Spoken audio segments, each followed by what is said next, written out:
Greetings, this is Eugene the Philostopher, the greatest living philosopher after the unfortunate passing of Quentin Robert de Nameland, who has been the greatest living philosopher before me. So, as you may know or may not know, this channel has basically started on April the 1st, 2019. So that is 6 years ago, which YouTube reminded me of today.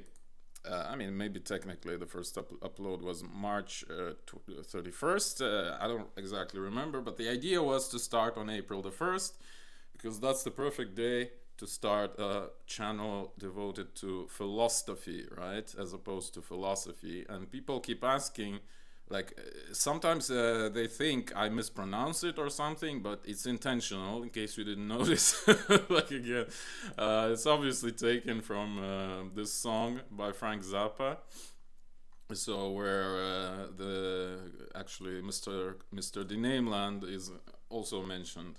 So yeah, when the Gregory actually notices the new brown clouds, and he's asking, who is making those new brown clouds? Better ask the philosopher and see what he says. So yeah, there goes that. And I'm a bit of a Zappa fan again. Like, I've been to Vilnius, for example, in Lithuania. There's like a little statue of Zappa. Like, here's me. There's something approximating Hendrix, as Jordan Peterson could have said. And this is the Zappa monument. I have no idea why it's there, but I knew it's there, so I wanted to visit it. Okay, whatever. That's the title of the channel. But what this video is about is I wanna like make a quick review of my older videos because I noticed that people don't watch them that often, but I think it's a mistake because there's some really good info there. So I thought, like, how about, like, I have more than 200. What if I make a quick review of my older videos and, like, just make a slight comment or just, like, what they're about in a nutshell? Let's say if I devote, let's say, 10 seconds per video, that would be, like, well, what, 40 minutes or something, 2,000 seconds? So that's manageable, right? So we shall do something like this. I don't know if I'll have the stamina for 200 of such comments. Plus, I actually don't remember all that good some of the videos because some of them I thought about for a while. Okay, so these ideas are kind of like well understood by me, and some videos I just kind of made on the fly, so to speak. Like, I wrote like a brief note during the day, and then in the evening I record a video or something, so I may not remember this all that good, but we'll see. Okay. And by the way, I also created playlists, so right off the bat, right from the start, I actually kind of thought, like, what are the topics that I'm gonna touch upon, and I always make the videos in blocks of 3. So the first video is always about something like science or knowledge or cognition. Here I've already made the full playlist, so I put all the videos which belong here. Then the second video will always be about something like economics, politics, and power, something like that. And the third video will be more like general, culture, art kind of thing. So I always make it like this: 1, 2, 3, 1, 2, 3, 1, 2, 3, 1, 2, 3, just to make it at least some structure for myself in order not to drown in something. So to focus my attention a little bit. So for example, I just made this video about culture, then I think, okay, next video should be about something like this: science, knowledge, or cognition. So my next video, which is already on Patreon, by the way, actually it's already on YouTube probably by the time you will see it on YouTube, it's about cancer. And then there's another one about power, which is about like why GDP doesn't matter anymore. I mean, it's both, I guess, politics and economics and power. And the third one, the one I will be making after this video, this video will be kind of outside this block thing because it's like an anniversary video. So another video will be that my next one will be about how to dramatize the mundane events, like basically how to find magic in everyday life, so to speak. I still haven't like thought it through 100%, but it's gonna be something like this. All right. So let's try to do that. So I'll start from the oldest ones, okay? like I actually made took time to make thumbnails for some of the older videos. I planned to make it for every video, okay, but I didn't have enough energy, so I ended up just making like the most popular ones, at least the ones that have like a couple of hundred views. For example, this one I've made, and this is just the music. This one I've made, you can see there's almost 700 views here. Regardless, so this is the first video. I don't know, I tell some silly jokes. I'm very awkward in front of a camera, like we're just starting. Then 7 lessons from Copernican revolution. I actually don't quite remember. I remember there were only 6. Actually, that's kind of a joke of this video. One of them is that you shouldn't be too smart too soon. Like for example, I gave the example of Giordano Bruno, who got actually burnt, right? Because he was actually more radical than Copernicus, even though he was correct. He was saying that the sun is just one of the stars, etc., etc., etc. But it's all about this, pseudoscience kind of thing, like scientific revolutions, etc., etc. Then here, copyright and intellectual property, I make a claim, which is actually written here, that intellectual property does not exist. It's not my invention, it's a well-known idea, well, relatively well-known. And why does intellectual property don't exist? It's because why do we need property in the first place? It's to figure out who has the right to use something, because like if something is used and it loses its value, basically.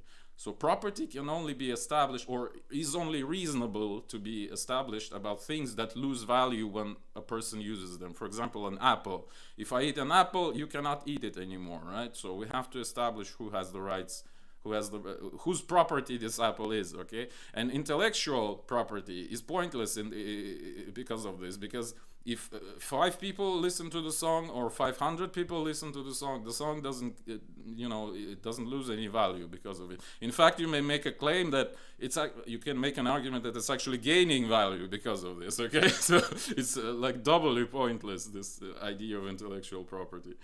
All right?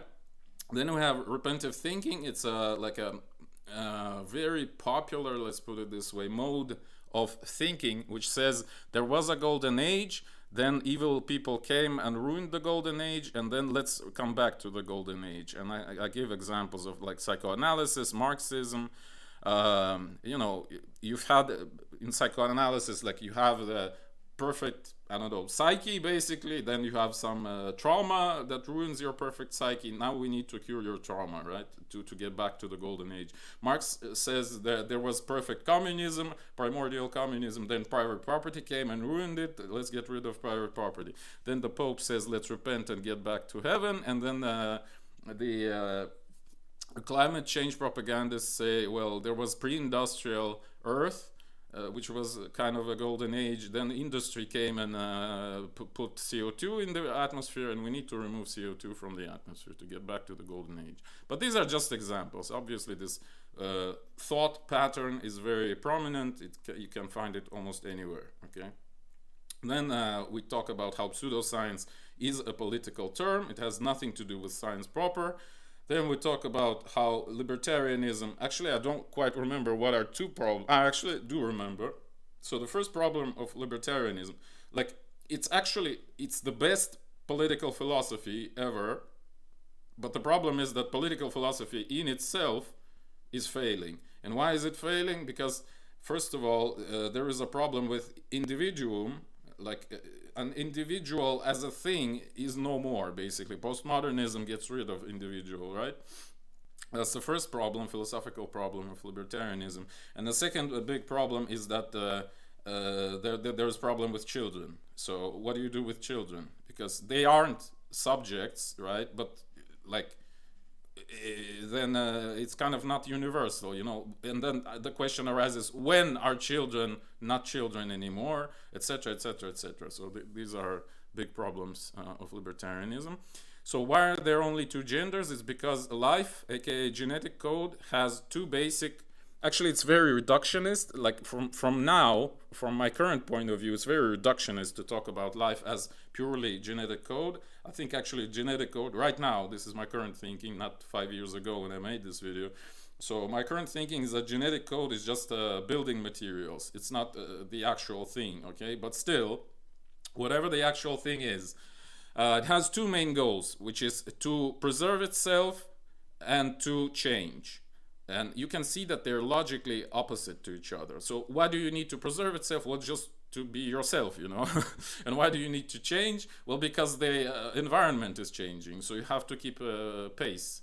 So you have to how do you say it, keep up with the environment. Okay, but these two tasks are logically opposite, right? You cannot stay the same and change simultaneously. So in order not to ruin the whole machinery, the whole biological machinery, this task is therefore split into, on the populational level, where you have half of a population mostly working on change, like identifying new directions for evolution, basically, and these are males, and the other half is focused on conservation, on preserving whatever have been already, and these are females. So that's how you get the gender appearing. Then we have homage to Einstein. This whole video is basically a joke, like where I talk about things which are assumed to be made or invented or developed by Einstein, but actually bear names of other people. So it's kind of even stupid to assume, since they have other people's names. Like people say, okay, Einstein developed diffusion formula, but I'm sorry, diffusion formula is called Smoluchowski's formula. Okay, it's not Einstein.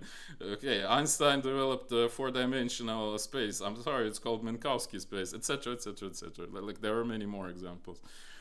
Then we have democracy versus liberalism, where I make a claim that, well, they're actually logically opposite. Again, liberalism is where the decision is made by a person, okay? I think it was Ayn Rand, actually, who said that the individual is the absolute minority, right? So when we are talking about defending minorities, you should actually defend liberalism and individualism. Whereas in democracy, it's the crowd, you know, the mass of people that is ruling. So in liberalism, one person makes a decision. In democracy, many people make decisions for you, okay? So this is logically opposite. So for example, you can have totalitarian democracy, which is perfectly fine, but you can't have totalitarian liberalism. Like, it's just not a thing. Then here we talk about how mythology actually is the basic pattern, which will actually be further developed into my video called Nature of Knowledge. We'll get to that. So basically, like, we tell stories, okay? And this is mythology, and this is how our thinking works. This is how our communication works, at the very least. Is we tell stories. And what is it? It's mythology. Okay, then we have the cult of Einstein and Hawking. Einstein, right? Like Stein number n. So we have n plus 1 Stein later on. Here we just talk about, again, like all this crap about pseudoscience, blah, blah, blah, blah, blah, blah. This is actually, most of these videos are based on my essays. That's why they're so kind of lengthy, and like, I've had like scripts that are like 2 pages long, etc., etc. Like, it's a little bit clunky and awkward because of this. But generally, I still think they're pretty good. Okay, Marxism of Ayn Rand. Like, what do I talk about there? Is that I actually don't remember. Wait, what was the point of this video?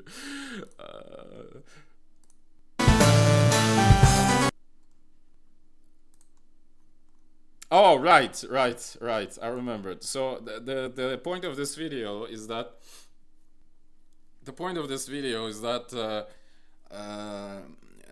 you know, in Ayn Rand's book, Atlas Shrugged, right? What's the idea? Is for the productive people to basically separate from unproductive people, right? But that's the idea of Marx himself. He says that productive people, aka proletariat, needs to get rid of unproductive people, aka bourgeoisie. And like, it's literally the same idea. It's so stupid that people like can't think this idea through to the end, right? They think she is a libertarian. Well, she may be a libertarian, at least technically, okay? But what she writes is actually a communistic idea, basically. She tries to build a communistic utopia for libertarians, if that makes sense, all right? In the book, I mean, in the book. So, music of memes. We talk about the involution and naturalization, apparently, of mimetic language. I remember what naturalization is. It's like getting closer to nature in the sense like the most primitive way of signaling, which would be again some sort of gesture, some sort of sign. So memes are gesturized ways of communication. In this sense, they are more natural than verbal language. Because what is verbal language? Well, it's just sounds, okay? And you have to reinterpret the sounds into meanings. Whereas gesture is kind of a meaning in itself, like it shows you literally like what is happening, all right? And what is involution? I don't quite remember. Like it's a term I've invented for this particular purpose. And to be honest, do you really care? I don't really care. Maybe there's some deep wisdom about this, but I've already forgotten, so probably there isn't. And this is one of the videos I reference very often. Is well, the main point is just literally written right here: is that knowledge is just a bunch of stories we tell each other about the world, and that's it. And you have to understand it in order to figure out answers to questions like, can we build a theory of everything, for example? Like, no, we can't. You can just tell a story, but it's gonna be that, a story. It's not gonna be the truth, all right? Even though your story may be beautiful, it also may be very practically useful, at least on some historical segment, but it's not gonna be the truth anyway. Here I make a claim that government is the terrorist number one, because the main tool that the government uses to control is terror.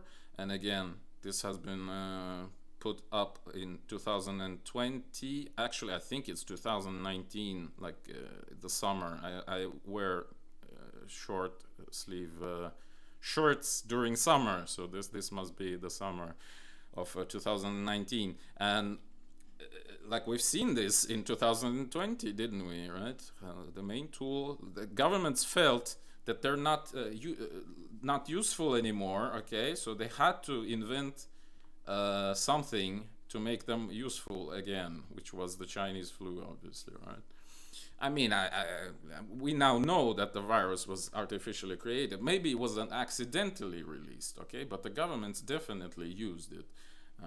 I obviously don't talk about this in the video because it precedes the flu, okay? Here I talk about all the ways why we may enjoy bad endings of like various pieces, let's say fiction, right? Or something like that. There are many, actually, at least many, so I'm not even gonna list them here. Then I have, you see, three parts of onion of aliens, as I call it. Like, what do I mean by onion? Well, I mean, like, aliens is a problem with many layers, okay? And we are gonna peel those layers one by one like an onion. That's the idea, okay? And we peel them for a while, as you can see, almost like 4 hours total. It's again based on an essay, a very long one. That's why the videos are so long. But basically, I talk about everything there. I talk about like how do we construct the perfect alien, the perfect alien in the sense that it would be absolutely alien to us, but it's still viable, still possible. So I have to basically go through chemistry and biology and physics and sociology and things like that, layer by layer, again, like an onion. Then we have this video about potential energy and other dark matters. Why do I call it like that? Well, I meant that we introduce potential energy, kind of like we introduce dark matter, in order to construct the conservation of energy, all right? So we need to save Newtonian gravitation by introducing the dark matter, and we need to save the conservation of energy, and that's why we introduce the concept of potential energy, all right? That's the idea. Here we talk about how speculation works like a lever, or lever, whatever is the pronunciation, which basically means that you put small effort in, like you make an investment, and you get a lot out, all right? So it works like a lever. This is one of those like economics / power type of videos. Then we have, here I talk about the internet comment etiquette, basically, all right? My main point there is that when you're arguing with people on the internet, like, you have to remember that it's not the guy you're talking to that you're actually talking to. You're actually talking to, like, basically 99.999% of all who reads your comment is not the guy who you're talking to, you know. So you gotta be very careful, because you're talking to the anonymous majority when you're making comments, etc., etc. I obviously don't follow my own advice, by the way, because it's for losers following advice.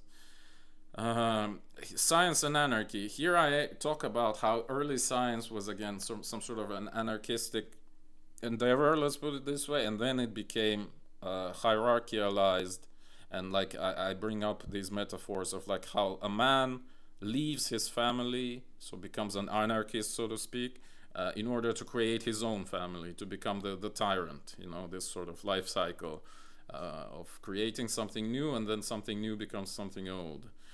So right now, science is in its on its deathbed. Basically, it already became a father, and it already became old, like even a grandfather, and now it's dying, and it's gonna die very soon. Actually, somewhere there, I make a claim that it's dead. It just doesn't know it yet. Like, that's literally how I comment this. Wait. What? Oh, okay. It's probably here, but it says just science is dead. All right, where did we finish? Oh my God, there's so many. Quality and quantity in economics. I don't quite remember what I talk about there, but I'm pretty sure it's about Austrian economic school and how it's so much better than Marxism, the Keynesianism or whatever, the modern iteration of Marxism. Great Wall and the Abduction of Europa. It's again based on one of my essays. It's about this sort of semi-mythological pattern of thinking that we have some value that we value, forgive me for the tautology, and we need a great wall to shield our value from, roughly speaking, barbarians. Okay, and this happens everywhere. Like the Great Wall of Trump is the repetition of the same myth. Like when people say we need borders, blah blah blah blah blah blah, it's the same pattern of thinking. Then we have two phases of scientific communication, where I talk about how science communication actually happens in two distinct forms, almost diametrically opposite to each other. One is when a scientist is talking to other scientists, and another is when a scientist is talking to the public. So he says one thing to scientists. Let's say in his paper he would write something. What we found is perfectly aligns with the theory. Like, maybe new research will be needed to, polish it up, but overall good agreement. And to the public, he would say, what we found completely surprised us. We are super baffled. Nothing is understood. Give us more money, right? So these are like almost diametrically opposite messages that you get. And it's all very clear when you think about the motivation behind these messages. Then we have glass labyrinths of power. The main idea is that the behavior of a person or an institution may not be always understood to you. Like they're moving in weird trajectories, but that's because you don't see the framework, the pattern of powers that are influencing this person or institutions, or institution singular. And that's why I make this metaphor of glass labyrinth. So you don't see this labyrinth they're moving in, but it's there, okay? And it's kind of forced to move like this, but you don't know it. That's why for you it looks weird. That's the idea. Then we talk about Jordan Peterson. I basically make a point that he's a Protestant pastor, period. Then we have stories of medicine. I talk about how medicine is essentially actually something very similar to this, where you construct a norm of a human being in this case, then you construct the idea of some standardized deviation from this norm, and you construct some sort of therapy to remove this standardized deviation. Like, for example, you develop a drug which would remove it, and that's how medicine works, basically. Then we have capitalism and social Darwinism, where I make a claim that indeed capitalism is social Darwinism, but what is being selected are ways of behavior, basically. So capitalism removes unproductive, basically bad forms of behavior. Let's just end with unproductive, okay? Unproductive forms of behavior, and it reinforces productive forms of behavior. That's the main idea.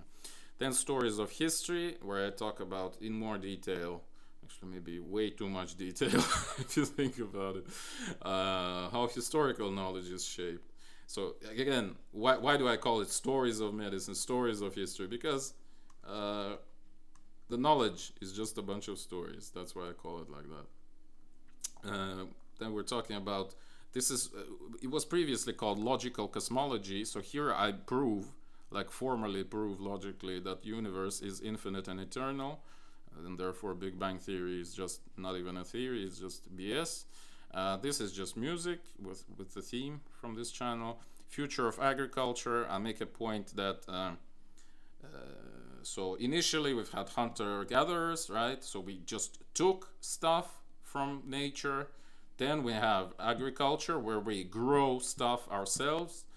And what's the next step? Well, the next step, in my opinion, is direct synthesis of whatever compounds we need to eat, basically. But not only eat, I mean, yeah. So, of course, this step may be impossible to make. I'm not making a claim that we will make it, but this is the next step, okay? Here we talk about Star Wars. It was actually before episode 8, I think. I think it was before episode 8. So I make a bunch of guesses there. Here, and one of the points I make, which is again kind of obvious, is that Star Wars is not even science fiction, it's fantasy, right? But it's sort of a hybrid of fantasy and science fiction, which kind of explains why it's beloved by fans of both, to a degree at least. Then I explain what it means to explain something. And what does it mean? It means to tell a different story about it, all right? Which would be more easily understood, okay? Here I talk about all the myths about nuclear energy. I make a point that it's actually super important to develop nuclear energy because watch the video. And again, all the dangers are super overrated. Like again, it's always a political question. That there's no scientific or engineering problem in nuclear energy. There's only political problem. Here we talk about Blade Runner, my favorite movie actually, the original. Here we talk about nonlinearities in time. It's actually kind of difficult to explain what I talk about in this video because, well, it's complex, all right? But we talk about effects like hysteresis and stuff like this, all right? Let's just, I mean, if you're interested, you might as well just watch it, or at least read the description. I'm usually trying to make the main point right there. Here we talk about the possibility of, rise of the machines, so to speak, and I say that it's never going to happen, basically, because we'll never achieve true artificial intelligence just because, the machines have no will, basically, and intelligence is only a tool for the will. Then I talk about Lovecraft. Like at some point, I've read literally everything he wrote, and it was quite impactful. Like that's pretty cool. Like some of his ideas are pretty profound. Let's put it this way. Then it was about Chinese flu. I basically said that it's very annoying to see how people are panicking. Like I don't know. It's just. It's one of those old man yelling at cloud type of videos, right? Where it's just, come on, guys, are you really that afraid of dying? Come on. Okay, so here I talk about we're only in it for the money, where I talk about like it's actually good if we are in it for the money because it means that we are ready to do things so good that people are gonna be willingly paying us, all right? And it's good, right? When you're so good at whatever you do that people are ready to pay you for it. I mean, it means that you're basically a good professional, right? Here I talk about our obsession with origins, like how people are constantly concerned with where things arise, what things arise from. Um, it's kind of like a semi-historical type of essay. Here I talk about the all the problems of electromagnetism in space, like space plasma and stuff like this.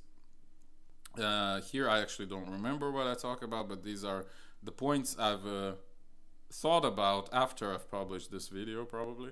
Then here I talk about how the so-called artist's impression of stuff is always misleading. That's why I call it deception artist's impression. All right. This is my own paper, biogenic earthquake hypothesis. It's actually called differently, the paper itself, but you may find a link there.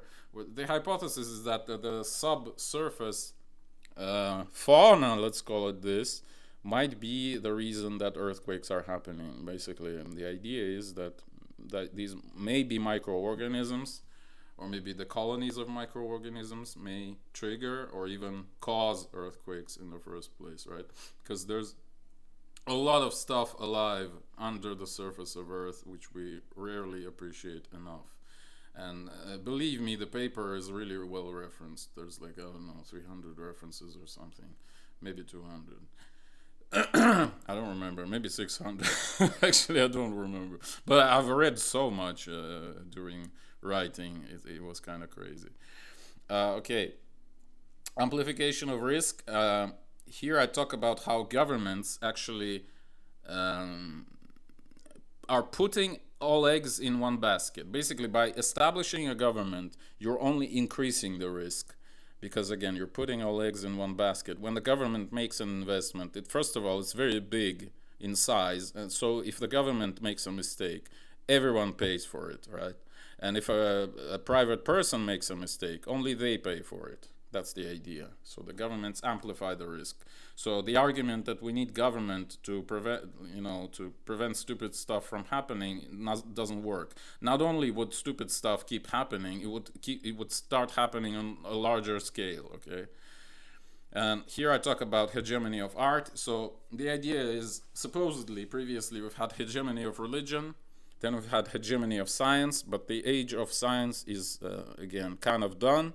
So I make a hypothesis that maybe the next stage will be the hegemony of art. All right, but that's a little bit optimistic video. Okay, maybe like if I will be correct here, it would be great actually, but maybe I won't be correct. Here I talk about the simulation hypothesis. Basically, I say that it's BS. TLDR. Final frontier. Here I talk about again the Chinese flu problem, where what I call the final frontier in the context of this video is not space. It's actually not the macrocosm, but the microcosm, the human body. Because if you are forced to basically undergo this unwilling trial of mRNA method,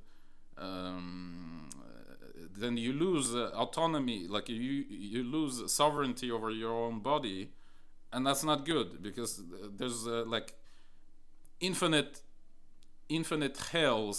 layers of hell open up if you make this step, right? If you basically make a claim that, no, I'm sorry, my friend, you don't own your body anymore, okay? Then basically anything is possible beyond this. And I stated clearly in this video that we just can't make this step, because again, all hells will break loose. But we did, as you may know, right? In many countries, you were forced to do shit like this. Then here I talk about how underappreciated the inheritance of ideas is. And what I mean by inheritance of ideas is like, well, for example, you have a circle of people that influence your thinking. For example, some writers, some creative people, some maybe philosophers, some maybe scientists, maybe your actual family or friends, etc. And we don't appreciate it enough how much of an impact all of this makes on a person's thinking. Okay, that's the idea of this video. Here I talk about Ben Davidson. I talk about how his idea of galactic current sheet is absurd, how his idea of the sun exploding. I mean, the sun may explode, don't get me wrong, but he said, but I don't know it, okay? Maybe it will explode, maybe it won't. But he says that he knows that the sun is going to explode, and he even knows when. I actually have no idea how he got this 2040s timeline. As far as I understand, it was taken from this guy, Douglas Vogt's numerological studies, literally numerology on like Jewish Bible or something. And like, well, okay, whatever, you know. Uh, yeah, well, watch the video if you want more details. Here I talk about the problem of families and how nuclear families basically no more. And I make a prediction that in the future, only the small minority of basically rich men will have children. So all the women will just go to these elite tier men to reproduce with them, and the absolute majority of men will have no children. Again, the argumentation is given in this video. Here I talk about the game Disco Elysium. Inland Empire, you know this, it's a title of David Lynch's book, not the book, I'm sorry, the movie. Why did I call it a book? I don't know. But there's a skill in this game, literally called Inland Empire, which is an obvious tribute. And like, recently I thought about how close Disco Elysium is to Twin Peaks. And again, since they directly quote Lynch in the game, like it's kind of clear why. But it's really like, if you want to play Twin Peaks, so to speak, play Disco Elysium. Boring world. Here I talk about, you know, various stupid ideas about the world, like everything is vibration, everything is electric, everything is a tetrahedron, and all the useless crap like this. I say, it's, if your world is only vibration, it's incredibly boring. Okay, maybe make the world slightly more various. Okay. Then we talk about two sources of conspiracy theories. I actually don't remember which sources I mean, and I'm not even gonna watch read the description, because I probably write it down there. It could be, let me think, actually it could be probably some sort of resentment, like we are displeased with the state of things, so we think the state of things is actually different than what we are being shown, right? That might be one of the sources, but I don't know.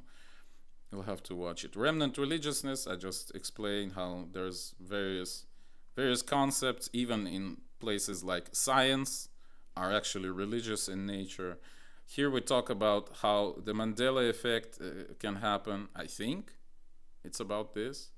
How, you know, Feynman's path integral, it says that the particle actually follows all the possible paths simultaneously, and this is kind of the idea of quantum history, that maybe multiple histories, multiple parallel histories, so to speak, happened at the same time. All right, it's a little bit schizophrenic, but there you go. Here we talk about the failed revolution in Belarus in 2020.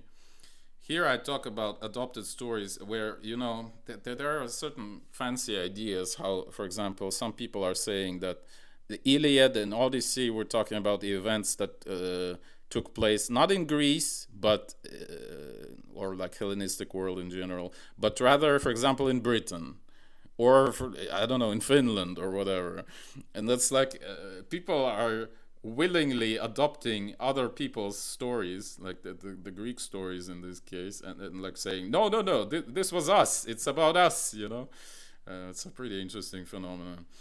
And then we have probability and possibility. Here I talk about the concept of possibility as a more viable alternative to probability. Here I talk about cities versus villages. I basically make a direct comparison of the ideas that are driving these different types of settlements. Let's put it this way, all right? Like the main point, I think, here would be that city is a dialogue, right? City is a forum where people gather and discuss things. How shall we live together? And the villages don't have that. Here I talk about Assassin's Creed, and again, this fight between anarchy and hierarchy. Methods of Theseus and Ulysses, like, I'm talking about, well, Theseus is the guy who used the Ariadne's thread, right, to get out of the labyrinth. So I juxtapose, I don't know what's the word, these two methods. And what are the methods? Like the methods of getting to the point, basically, kind of. The methods of argumentation, sometimes you may say. For example, Ulysses, he knew where he needed to get, all right? That is Ithaca. But Theseus, but he didn't know how to get there. He didn't have the method, but he knew the destination, all right? So you can have an argument where a person would know what they want to prove and will try to prove it by any means possible. That's the method of Ulysses. But the other method is actually having a method, all right? Forgive me for the tautology. And this is the method of Theseus. So you have a method of following the thread. You don't know where the exit is, but if you follow the method, you get there, okay? And this is kind of like the legit way of reasoning, is the method of Theseus. You have a method, you have, for example, logic or aesthetic choice or whatever. You follow this method and you arrive at the result. That's how you get the reproducibility, because another person following the same thread will get to the same destination, all right? And this is the scientific method, basically. Okay, then we're talking about the war between America and Europe. It's one of the political videos. Then we're talking about, I know better, actually don't remember what it's about. It's probably one of the unimportant videos, all right? Simplicity behind complexity. Also have no idea. Honestly, like these videos, I remember the worst. I have no clue what I was talking about. Locus of attention, loci of attention. Like I'm probably talking about well, since postmodernism removed subjects and objects by the same token, but something remained, and this something is what I call locus of attention. That's probably the main idea of this video, is that something is still there, all right? And we need to repackage it somehow, maybe. I don't know. I don't exactly remember. Here, this video I remember rather well. It's beyond the border. What do I mean here is that you cannot, or at least should not, use a theory beyond its limits of, well, usability, all right? So, for example, if you are talking that we are describing gravitation as the curvature of space-time, but at certain condition, plural, the curvature becomes infinite, well, it's unphysical. That's what you should say. But what people say instead of that is that no, we have a special object appearing at these conditions. It's called a black hole. Whereas a normal physicist, a normal healthy one, would say, no, I'm sorry, your theory doesn't work because it gets infinities. Infinities are unphysical, sorry.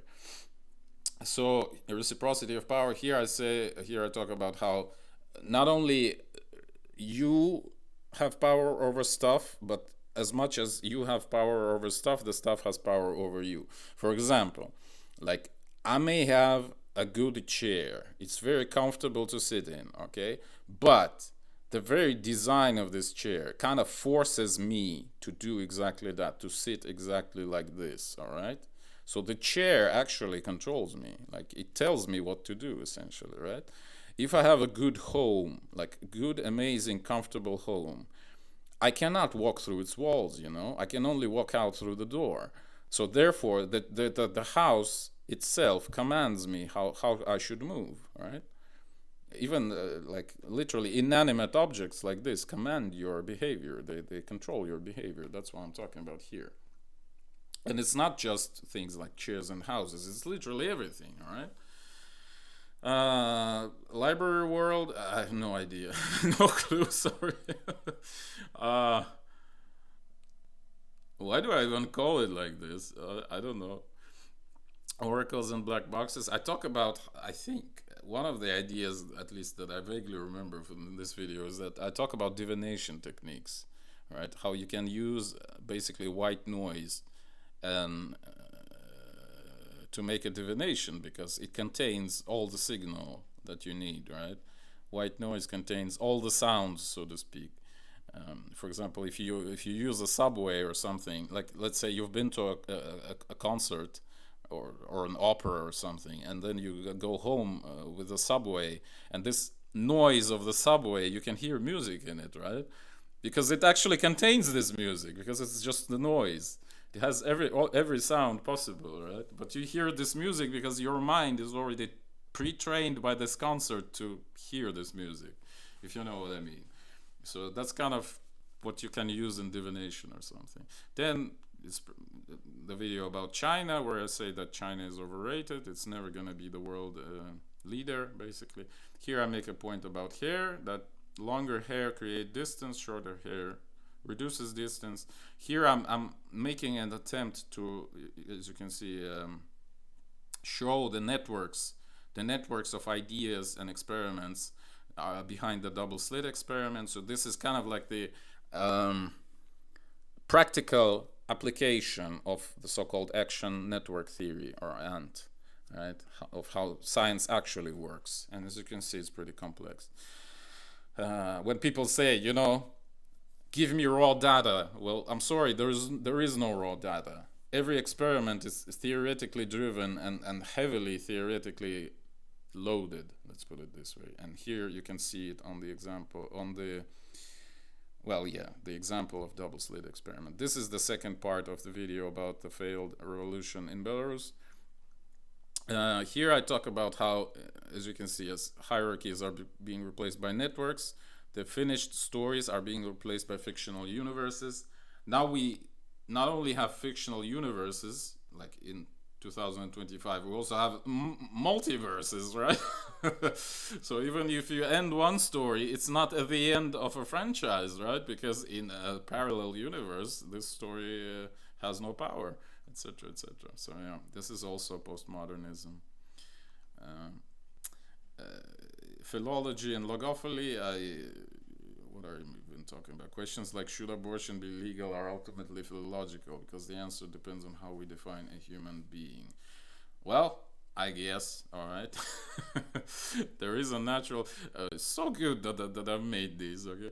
There is a natural tendency to assume that a big thing is competent just by virtue of being big. There is actually, right? It's the argument from authority, or ethos in Aristotelian rhetoric, right?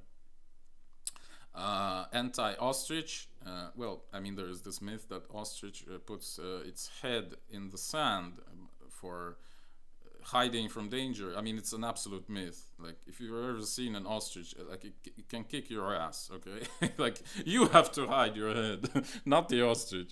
All right, at worst, it can run away from almost anything, so, like, it doesn't have to do shit like this. So yeah, we're examining why some people actively seek out information about danger. Yeah, so doomsday cults and things like that.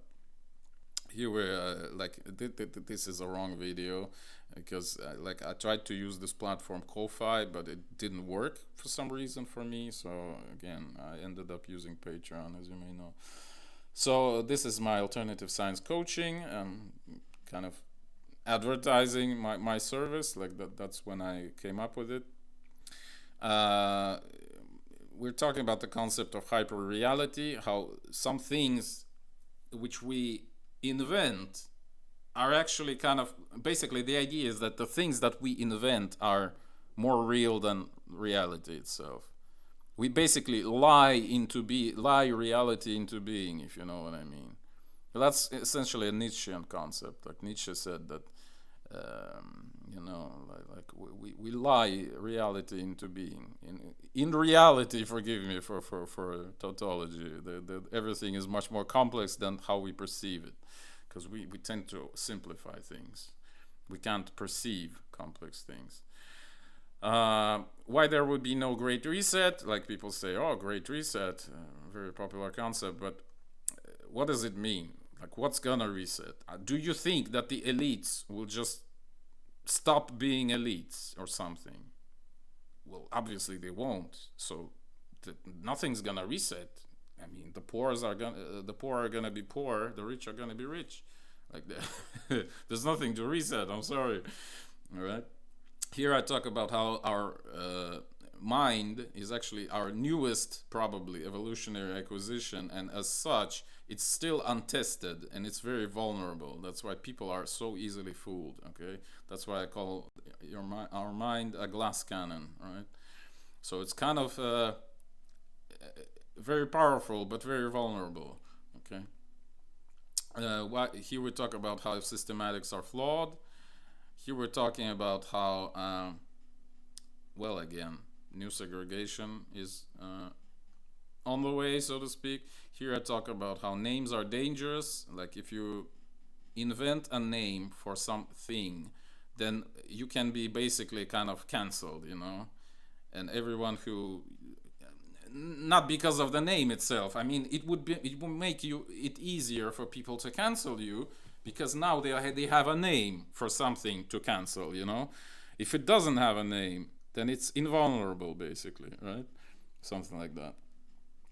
Then this is a video about how science is dead; it just doesn't know it yet.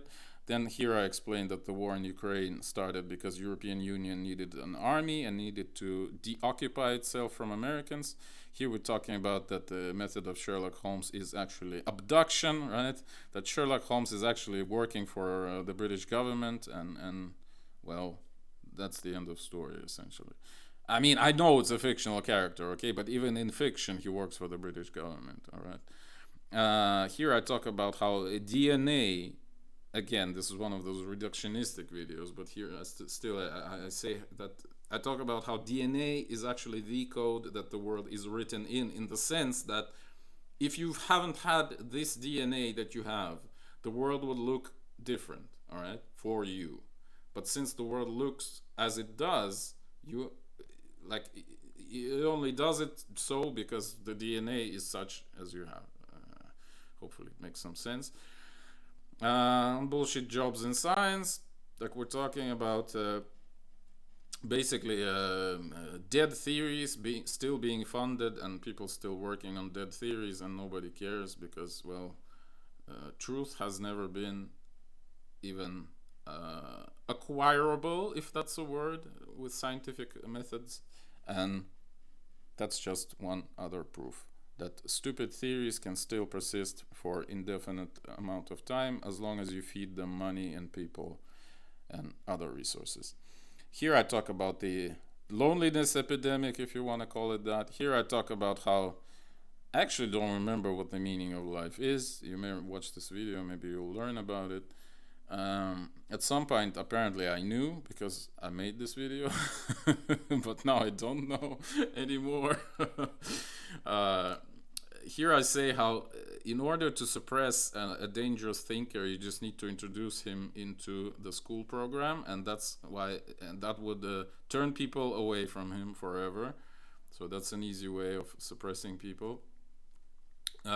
It's kind of like if you cannot fight it, you should lead it, right? So the government should show that it approves someone, and that basically means that this someone is cooked, right? That they don't deserve any attention, even if the government approves them. Like they're probably completely useless. So that's how the government should suppress their opposition. Here I'm talking about symmetry. I'm actually saying that symmetry is terrifying. Like you can look at the thumbnail to understand why. And actually, the most horrible things, such as, for example, ugly insects, they're very symmetrical. Okay, so standing on the shoulders of giants. So the hook was a dwarf, and that's what Newton talked about when he said, "I'm just a dwarf standing on the shoulders of giants." He actually kind of meant that Hook was a dwarf standing on the shoulders of giants, like Newton himself. And here we're talking to Jim Wininger about this quote and other things about Newton, about like alchemy, history, and things like that. Here I'm saying that skepticism actually makes people easier to control sometimes, because again, the government might say the water is wet, and all the anti-government people would think that the water is dry because of this.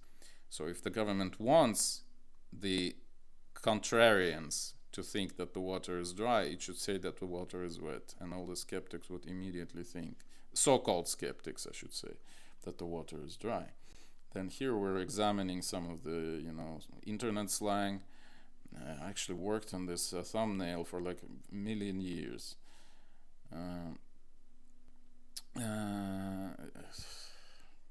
actually a good one. I kind of like it. Anyway, when physicists apologized for Galileo, so there was an episode, let's call it that. Basically, what was the Galileo trial about? It's the Inquisitor, Bellarmino, I think was his last name, but I'm not sure. He was saying to Galileo that you have to admit, my friend, that what you have here in heliocentric system is just a model of the world. It's not the truth about the world. And Galileo said, no, it's the truth. So that's why he got arrested.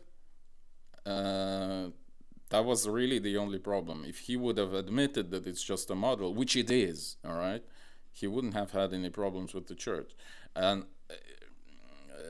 in 20th century, people realized that the Inquisitor was actually correct. Physicists realized, and they apologized for Galileo for his arrogance to the church, basically saying that the church was correct. Okay, some pope, I actually don't remember which one, actually quoted Feuerabend, the philosopher of science from 20th century, regarding this.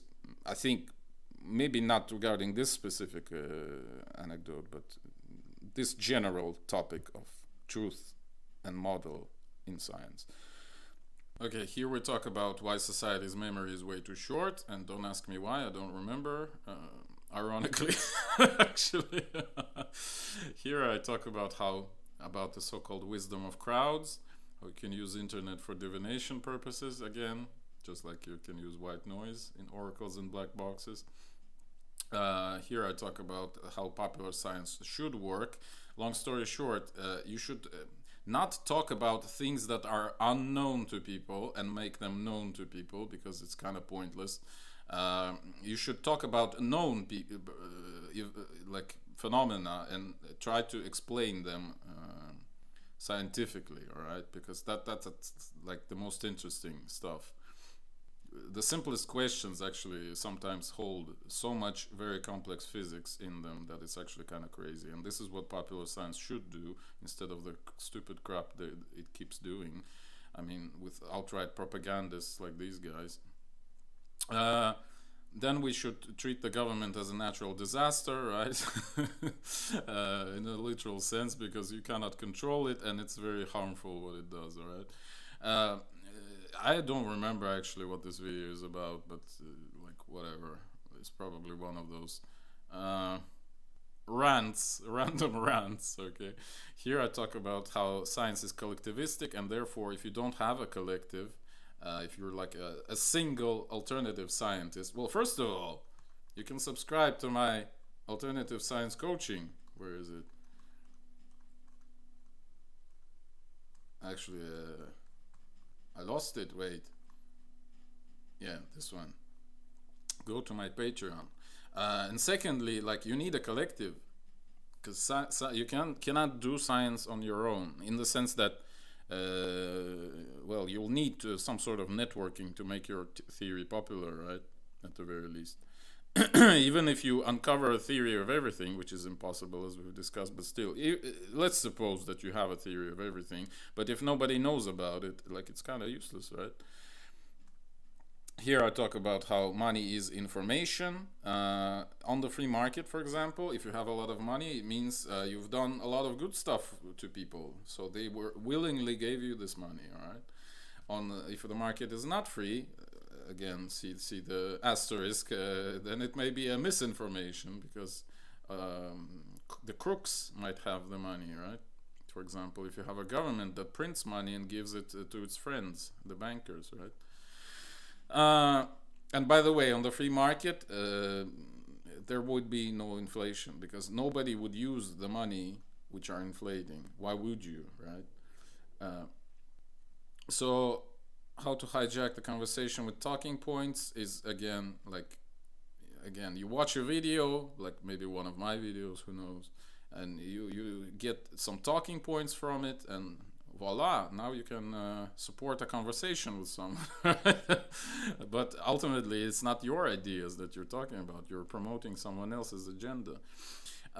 This is my most popular video for now, actually, tier list of 100 greatest philosophers. You may watch it if you wish. Here I talk about how, like, if you basically if you kill one person, you're a murderer, right? But if you kill tens of thousands or more, like, it's politics, right? It's not personal anymore, and it's not criminal anymore. Here it's a very ironic kind of a meme video where I talk about how Matrix Resurrections is a masterpiece because it is. I mean, it is a parody on a Matrix movie, right? Um, and it was intended to be such. Here we're talking about the meaning of dreams, and I say that there are three things that you can see in your dreams. One is what you literally saw or experienced during the day in this form or another. Another is something important in your life in general, like long term. And I forgot the third one. So if you keep thinking about some idea for months, for example, you can see it in your dreams. All right. That will be well. At least I remember two things. Okay. Okay. Don't be too harsh on me. Give me some slack, as British people say. The problem with meritocracy is that, well, it's a dystopia, as you can see here. The actual reason hot countries prefer spicy foods is because hot countries are usually poor, and the spiciness of the food helps you.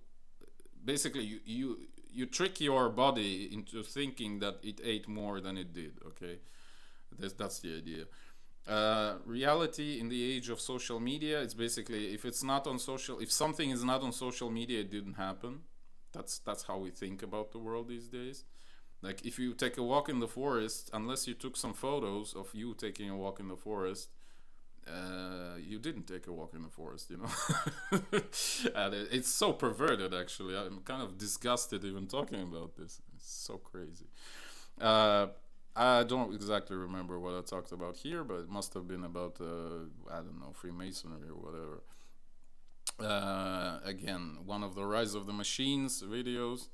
I don't remember. I actually think I give some sort of algorithm here of how to deal with stuff, how to solve problems, something like that. Here I talk about how democracy leads to totalitarianism. Again, I don't remember how it does. Watch the video if you're interested in this. Why are we so obsessed with safety? Is because, again, we have women's voices are heard more and more in society, and women are, again, as we've learned already, they're responsible for conservation. They are very well, conservative. I don't have any other word, to be honest. So they are very risk averse. Okay, is that the word, averse? Averting risk, like not taking risks, right? They're afraid of everything, basically.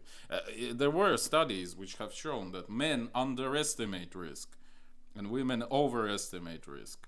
So that's why we are so obsessed with safety right now. It's because we have much more women in positions of power. Okay, how numbers relate to the world? Well, they have nothing to do with reality, boys and girls. Socialism against the world. Just another take against socialism. Is Western world coming to an end? Spoiler alert, no, it doesn't. Uh, Events versus processes. So the main idea is that processes are basically invisible and events are visible, but sometimes in order to even figure out that the process is happening, we need an event, all right? Because, again, processes are sort of intangible. Then we have three stages of news perception. First, we think something is true, then we think something is a lie, and then some middle ground needs to be found. That's what I think I make a claim for. Then here I say that gods were basically superheroes of the past, like Spider-Man or Batman.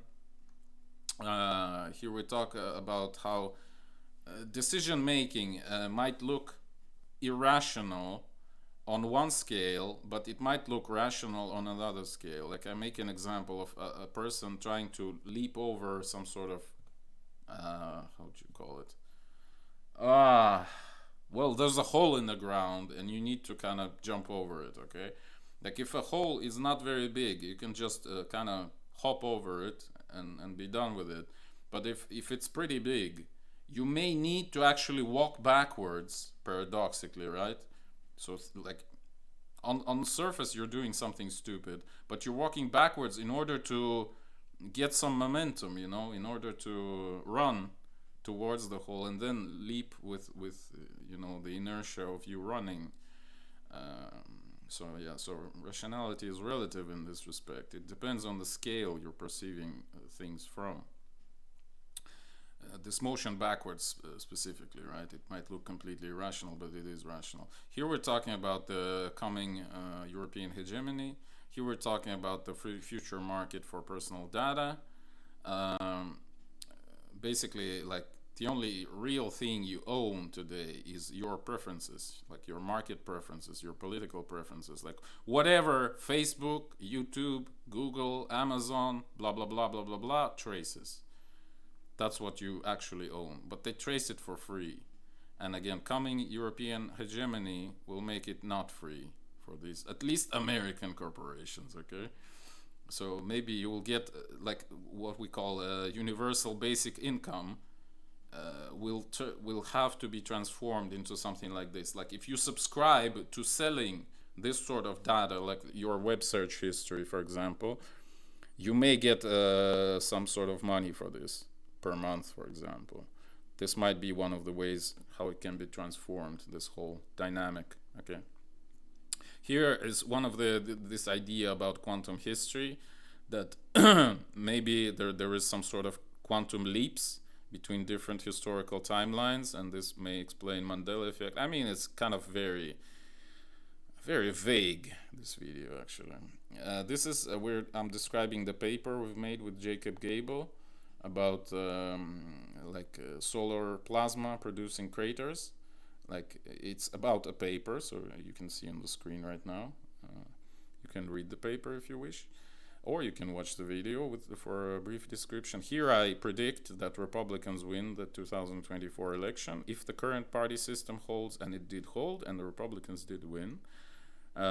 Here I say that you may be a researcher or an activist, and these are different roles. Here I say that the history would end in 2100, because you will be able to directly, materially, you basically fake material evidence, and that would make history obsolete, because you can fake anything, right? You can already fake videos and photos, then you will be able to fake manuscripts and whatever with advanced 3D printing and whatnot. I mean, most manuscripts were faked in the first place, as you may know, blah blah blah blah blah blah. But again, watch this video in terms of faking the Middle Ages manuscript. But this video is about European recolonization of Africa and Middle East. That's why we are, well, I'm saying we, I'm not really in EU, okay, but we are going to be in EU, the Belarus, I mean, pretty soon. But yes, that's why Europe welcomes Muslims, in order to have claims to these new lands some decades in the future.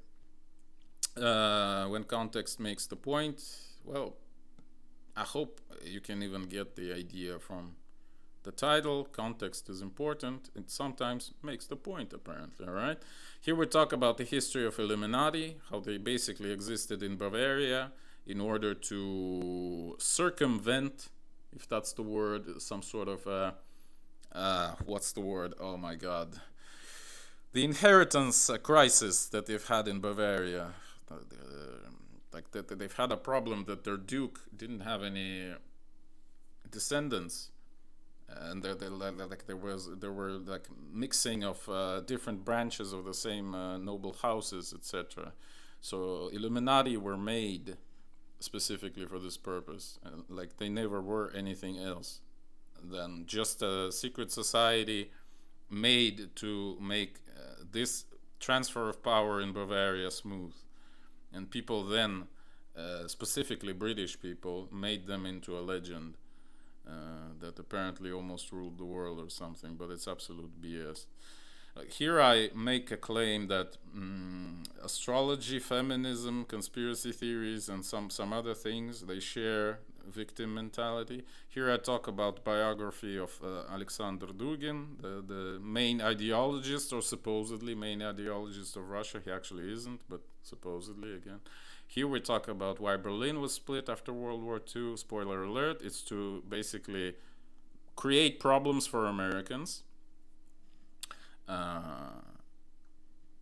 This is my rant about anime. I'm talking about anime as a reverse cargo cult, and what do I mean by that is that like anime itself in like Japan, for example, it was a cargo cult of Western animation. So people copied Western cartoons, obviously imported by Americans during the occupation of Japan. So Japanese tried to copy these cartoons. They've invented kind of, I mean, they've made it into in their own style. Let's put it this way. And then the Western people kind of liked it and kind of imported it backwards. So it's kind of a double cargo cult. Okay, it's a cargo cult of a cargo cult. So that's why I call it reverse cargo cult. Then we're talking about how life is strange. Okay, it's one of the early videos where I come to the idea of these perpendicular worlds, right? That I talk about in this one. Oh my God, we're over an hour, aren't we? Oh my God. Oh my God. But I have like, we're close to the end. It's fine. It's fine. We're close to the end. Not really, but kind of. Here I talk about the model of big events, which I call the avalanche model of big events. I had the, how do you call it? Is it chicken pox, by the way, when I was 33. It wasn't a pleasant experience. That's why my face looks not very good. I still have like the bruises, or not the bruises, whatever. Like some damage. Some damage is still remaining. So the model is such that if the system is already ready to transition into some next state, like everyone wants, for example, like the First World War, everybody was preparing for it, everybody knew it was going to happen, and it didn't really matter what will trigger it. Okay, so this is kind of the idea is that sometimes something is so inevitable it will happen from literally anything. And that's how big events happen. And the Chinese flu was one of those things, all right, etc., etc., etc. Here I talk about how Christianity is kind of badass sometimes, and it's again underappreciated. Like when a guy invents a machine gun that shoots square bullets, which literally like induce horrible suffering, and says you cannot use this against Christians, use it against Muslims. Like this is based, as people would have said, right? This we're talking about this kind of stuff in this video. So here I talk about how science is not a worldview, like religion is, art is, like aesthetics, philosophy is, science isn't. Why? Because it doesn't have an ethical component. It doesn't tell you what to do. It just says if X, then Y, not you ought to do X or you ought not to do Y. Here is, again, I'm talking about my own paper about asymmetries in strong solar flares, where I examined the statistics and have found that there are the flares that happen on the solar limb, that is on the edges of the disk, they tend to be stronger, they tend to be longer, and they tend to be more intensive, okay? Like in terms of their overall power and in terms of their peak power as well. Overall power, I mean the total energy emitted. And by the peak, I mean just how much power it had during the peak. And they're also longer. Which means that most likely the only explanation for this is that the solar flare directionality is anisotropic. That is, the flare emits more stuff to the sides rather than to the front. That's why the flare, when it happens at the center of the disk, it looks weaker than it would look if the same flare happened on the limb. Basically, that's the idea. Here I say about it's very close the idea to this glass labyrinth of power, that sometimes what you see people doing is only caused by the fact that they cannot do what they actually want to do, but they can only do the next best thing, basically, right? To get to their actual goal. They have to perform some proximal goals first, not perform, but achieve rather. Here I say that honor is actually a good thing. Here I say that you need to avoid success at all costs, because what is success? It's peak, right? And what happens after the peak? The downfall. That's how the peak is defined, actually. Why is modern art so bad? Here my phone fell, actually. I actually don't remember what I talk about here. I mean, obviously about modern art, but I think the main point is that we lost some sort of, again, value system, I guess would be the best way to say it. Yeah. Here I say that thermonuclear fusion is a scam, and cold fusion is a much better idea. Here I talk about how Wagner, the private military company, Putin asked them to remove him because he got completely tired, like he wanted to retire. But as you know, this didn't happen. Here I talk about the absolute stupid crap that we have today with content creators, with influencers, like people who basically do nothing, people such as myself, okay? Then we talk about Stephen Wolfram's theory, which is pretty interesting. Here I talk about how capitalism, but not only, always wins. Basically, the main idea is that if you can integrate your opponents into your own system, everything is hunky-dory, and that's exactly what capitalism does, right? It sells t-shirts with Che Guevara, you know. So Che Guevara earns money now for capitalists. The same happened in Rome with their religion, right? The same happens in science, where they constantly integrate the problems of the theory into the theory itself, etc., etc. I make all these examples in this video. Here I say that pain makes you a better artist. Basically, the more you suffer, the better artist you become. Here is the my study about the solar flares and planetary alignments. Long story short, planets have no impact on solar flares whatsoever. Like, I've looked into almost anything you can imagine. The position of barycenter, the blah blah blah, the blah blah blah. Nothing works, sadly. Like, I spent a few months on this study and got zero result. Well, I guess a negative result is also a result. Here we talk about the drug addiction analogy to conspiracy theories. So basically, conspiracy theories are like drug addiction. Once you try one, you cannot stop. You will go for the others as well. Here we talk about how to make a good remake. You need to not just copy the original, but rather acknowledge the original, as we say here, and do it slightly differently. And I make the Final Fantasy as the example. The tragedy of thinking is that basically 99% of thinking is being lost into nothingness, okay? Like, it doesn't lead to anything, and it's very sad. Here we update the war between the US and Europe. You can take a look which countries participate on which side. Here we talk about this stupid really idea that people before us were dumber somehow. Well, they probably weren't, which I call presentism. Basically, it's an obsession with the present moment, our present knowledge, etc., etc. Here we talk about how to get a unique idea. Here we talk about like, if you are criticizing someone, like, you need to, well, propose something, basically. So you have to compete on equal terms with the theory you're criticizing. Here I'm talking about how Napoleon, the movie, is a British project, because, like, basically the movie itself shows how British people cannot understand that great people actually exist, because the British people have no great people. And that's why they want to put every other great person down, such as Napoleon is the proverbial example, because the Brits hate him. Here we talk about that there's a world of physics where chaos rises, and there's a world of meaning where order rises. These worlds are perpendicular, meaning they actually cross in some places, such places as living beings, also probably gravitationally bound systems, and probably some other systems. Here we talk about why Americans are so obsessed with AI is because, well, they have this inferiority complex, in front of Europeans. I mean, justifiably so.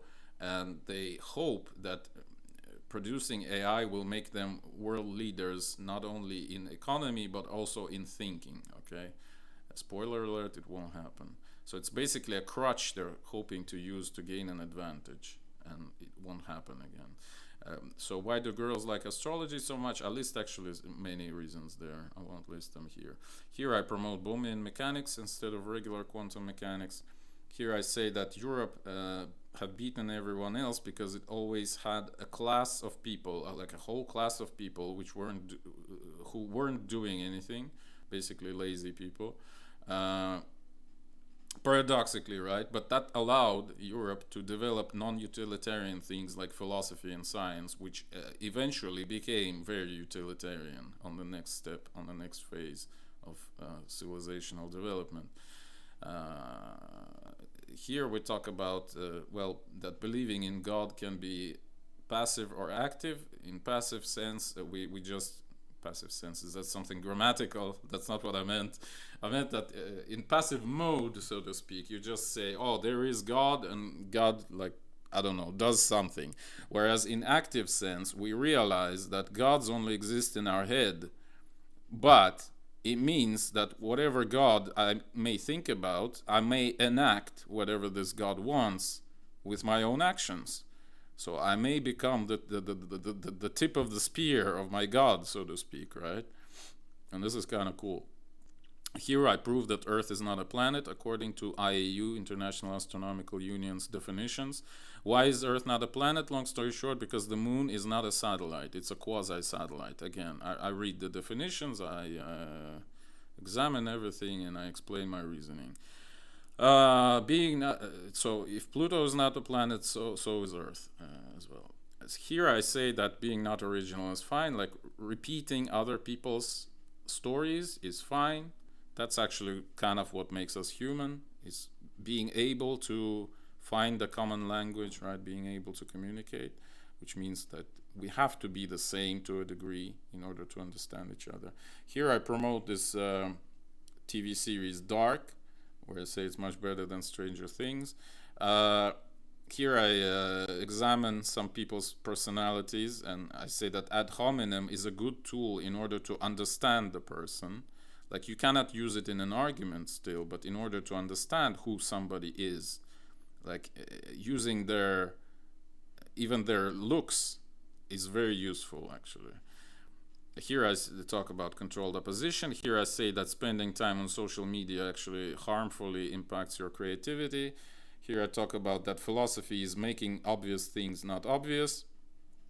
Like, for example, you might say, I see an apple. And the philosopher would say, hey, what is I? What do you mean when you say I? There is no such thing as I, you know. What is an apple? What does it mean to see? What are colors? How all of this works, you know? So it creates a problem out of anything, you know? That's what philosophy does. Okay, and that's returning to this, right? That's what allows people to transcend the shackles, for lack of a better word, of previous societal development stage, right? Because when you problematize how you look at things and how you're doing things, that's what allows you to do things differently in the future, right? That's the idea. Easy way to make people hate you is to show them that they are being controlled. Why do we want things to end? Actually, I don't remember what I say in this video. I know it's 8 months ago. Must have been really important. Sarcasm. Here I say that our theories are basically a fantasy, right? It's the story we tell to explain the data. Here I say that the problem with AI, as it is right now, is that sometime in the near future, maybe it actually already happened, the new AI models will be trained on the products of older AI models, and that the culture will turn into a garbage dump because of this. Okay. Here I talk about Twin Peaks. Here I talk about that by removing God, you basically have to remove science as well. Here I talk about that you won't find any secret knowledge on YouTube. like basically, if you see a video how to get rich in like 2 weeks, the author is probably not rich, so why would you listen to them talking to you how to get rich? It's their way of getting rich is telling you how to get rich, right? Like if somebody gets rich in 2 weeks, he won't make YouTube videos. Like that's the last thing he would want to do, right? He would just want to enjoy life, enjoy being rich. So that's why this is the kind of knowledge you won't find on YouTube. Your life is just fine. I mean, self-explanatory. It's good to pick the wrong path. I actually describe my own method where I sometimes deliberately follow, let's say, an idea that I fundamentally disagree with, but I still deliberately follow it to the end to see where it leads me to. It's kind of a way to, let's say, grape your own thinking. And I'm kind of enjoying doing this. It's a bit of sadomasochism involved, obviously. Here I propose to make marriage temporary. Here I say that the earth is probably hollow. At least there is no indication that it isn't. Okay. Here I say that the only chance for the American hegemony to save itself is a strategic alliance with China, which will never happen, and therefore American hegemony will dwindle. Here I say that people just live in peace? Probably that the idea for video was something else. It was just that the title, the catchiest title I could have squeezed out of what is in the video itself. I don't remember what it's about. Here I say that physics studies models of the world, not the world itself. Here I say that power is an imbalance between input and output. So you pulling a trigger of a pistol requires not a very lot of energy, right? But the bullet does a lot of work, you know, and this is power. You do a small thing and then big consequences follow. It means you have power. But that's in the physical world, right? In the world of meaning, it's probably the reverse. So the most power has someone who makes the most effort and acquires the least result, paradoxically. And this would be God, right? God created everything, literally, and he got nothing for it, ultimately. So that's the ultimate power in the world of meaning. Thank God we're close. Here I contrast empathy and sympathy. I say that empathy... actually just watched the video. Here I describe the hybrid human hypothesis of... I don't actually remember. Eugene, I think, is actually Eugene McCarthy, the American geneticist. Here I say that cryptocurrency is a scam, basically, created by British intelligence. Here I say that, well, I discuss the problem of attention, basically, the modern deficit of attention. It's very close to this one, this video. Here I say that the medium is the message now, meaning that everyone is focused on making a statement of some sort, right? The message. And I contrast this to the story, which unites people. So message divides people, and the story unites people. And currently we're in the age of messages, right? We don't have the story which can unite people, and that's the problem. Why humanity is dying out? Again, because we've lost meaning, quite literally, right? The God is dead, blah, blah, blah, blah, blah, blah. All the other explanations are invalid. I'm sorry when people complain like, oh, if only the housing was more affordable. That's not the issue. That's not the issue. I'm sorry. Like, there is no correlation between housing affordability and fertility. There is none. Best movie of 2024, Megalopolis. It presents actually the story. It presents a narrative that is supposed to unite people, and that's why people focused on messages don't recognize it. They're just blind to this sort of storytelling, sadly, but true. Here I criticize the quark model. I also describe my own PhD. Here I say that the falling of American domination will inevitably cause some changes to American party system. In particular, America is moving closer and closer towards Stalinism. Here, so perhaps a single party system, I don't know. And here I say, again, once again, I sort of promote my own method of learning, where you don't just learn something, but you learn a thing as opposed to some other thing. Like, for example, which example can I even give? Well, in the video I talk about learning about the electric universe and the so-called mainstream science, right? The electric universe saying that the electricity is the main force in the universe, and the mainstream so-called science is saying that the gravity is the main force in the universe. So if you just learn about the universe through this opposition, you will be interested, and that's why you will be emotionally invested, and you will learn faster and easier. You will be more involved. Okay, finally we've made it, boys and girls. I'll just remind you that I actually have shorts now, so you can watch this as well. These are all originals, by the way. They're not taken from the other videos. I deliberately separately record them, so these are all original takes. Again, if you want some talking points, welcome here. Like that vaccination is a homeopathic method, for example. Have you thought about this? Well, now you did. All right. Thank you for watching. The eons are closing, right? Wait. The eons are closing. Yeah. If you wish to support me, please consider joining my Patreon. That is patreon.com/philostopher. See the link in the description. Or if you have a scientific theory of your own and you'd like my help in developing it, please join my alternative science coaching program, also available through Patreon.